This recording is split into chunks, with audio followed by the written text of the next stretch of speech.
ISLൻ്റെ പ്രഥമ സീസണായിട്ടുള്ള 2014 തൊട്ട് തന്നെ ISLൽ ഫോം ചെയ്യപ്പെട്ട ക്ലബ്ബാണ് കേരള ബ്ലാസ്റ്റേഴ്സിൻ്റേത്. പ്രഥമ സീസണിൽ തന്നെ കേരള ബ്ലാസ്റ്റേഴ്സ് ഫൈനലിൽ എത്തുകയും ചെയ്തിട്ടുണ്ടായിരുന്നു.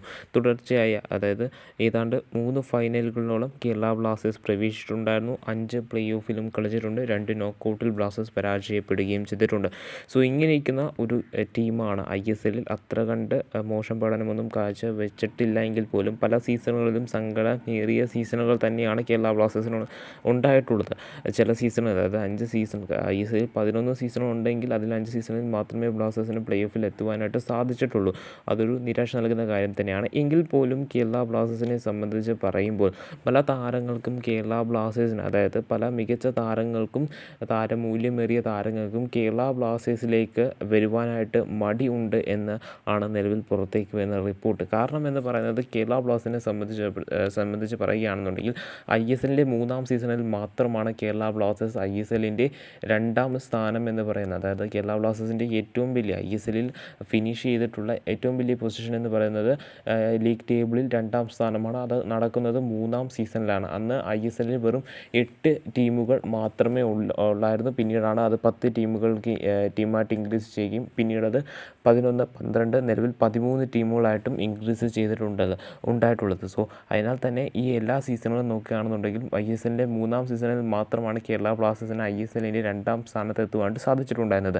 പിന്നീട് എല്ലാ സീസണും നോക്കുകയാണെന്നുണ്ടെങ്കിൽ 4-ാം സ്ഥാനം, 5-ാം സ്ഥാനം, 6, 7, 8 ഈ ഒരു സ്ഥാനങ്ങളിൽ പലപ്പോഴും ബ്ലാസ്റ്റേഴ്സ് ഫിനിഷ് ചെയ്യുന്ന ഒരു കാഴ്ചയാണ് നമ്മൾ കണ്ടിട്ടുള്ളത്. ഇനിയും മറ്റ് പല സീസൺ നോക്കുകയാണെന്നുണ്ടെങ്കിൽ 9-ാം സ്ഥാനത്തും 10-ാം സ്ഥാനത്തും ഒക്കെ തന്നെ കേരള ബ്ലാസ്റ്റേഴ്സ് ഫിനിഷ് ചെയ്തിട്ടുണ്ട് എന്ന് എടുത്ത് പറയേണ്ടതാണ്.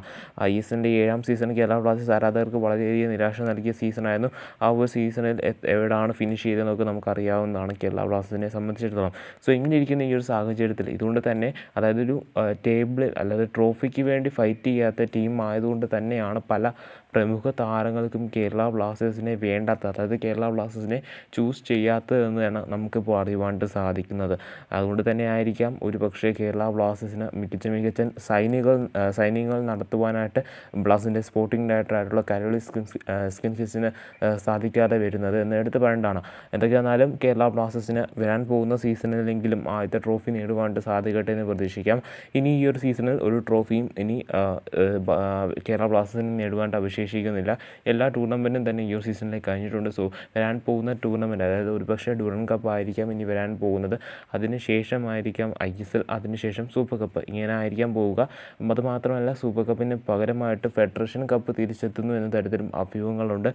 ഇങ്ങനെയാണെന്നുണ്ടെങ്കിൽ ഈ ഒരു ഫോർമാറ്റിലായിരിക്കാം പോവുക. നമുക്ക് കൃത്യമായിട്ടൊരു വിവരം അറിയത്തില്ല. എങ്കിൽ പോലും കേരള ബ്ലാസ്റ്റേഴ്സിന് ഇനിയെങ്കിലും ട്രോഫി നേടണമെന്നുണ്ടെങ്കിൽ ആ ഒരു ട്രോഫിക്ക് വേണ്ടി കേരള ബ്ലാസ്റ്റേഴ്സിൻ്റെ മാനേജ്മെൻറ്റും പ്ലെയേഴ്സും ഒക്കെ തന്നെ ഒരുപോലെ കഷ്ടപ്പെടേണ്ടതാണ്. അതുമാത്രമല്ല, ബ്ലാസ്റ്റേഴ്സിൻ്റെ പുതിയ കോച്ചായിട്ടുള്ള ഡേവിഡ് കെറ്റാലയുടെ കീഴിൽ കേരള ബ്ലാസ്റ്റേഴ്സിന് തങ്ങളുടെ ആദ്യത്തെ കിരീടം നേടിയെടുക്കുവാനായിട്ട് സാധിക്കട്ടെ എന്ന് നമുക്ക് പ്രതീക്ഷിക്കാവുന്നതാണ്.